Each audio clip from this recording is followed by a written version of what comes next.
ሰበር በዚህ ሰዓት ኢራን እንግዲህ ጁማ ለሊት 7 ሰዓት አካባቢ ነው ይሄን ቪዲዮ ይዤላችሁ የመጣሁት። በዚህ ሰዓት በመካከለኛው ምስራቅ ላይ ቁጣዋን እየገለጸች ትገኛለች። ኢራን እንግዲህ በእስራኤል ቴልአቪቭም ሆነ በበርካታ ከተሞች እሳት እየዘነበ ይገኛል። ዛሬ በበርካታ ተቋሞቿ ላይ ጥቃት የተሰነዘረባት ኢራን ዛሬ መካከለኛው ምስራቅ ላይ እንቅልፍ የሚባል ነገር የለም፣ እሳት ነው ማዘንብባችሁ ስትል ነበረ ያመሸች። በእስራኤል ዋና ከተማ ቴልአቪቭ እሳት እየዘነበ ይገኛል።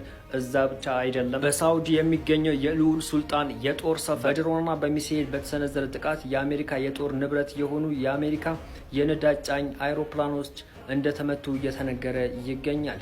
እንግዲህ ኢራን ምሽቱን በርካታ ሀገሮች 6 ሀገሮች ዩናይትድ አረብ ኤምሬት፣ ሳውዲ አረቢያ፣ ኳታር፣ ኩዌት እስራኤልን በዛሬው ምሽት እሳት አዘንብባቸዋል ስትል ነበረች። ያንን እያደረገች ትገኛለች። እንግዲህ በበርካታ አዳዲስ መረጃዎች እመጣላችኋለሁ።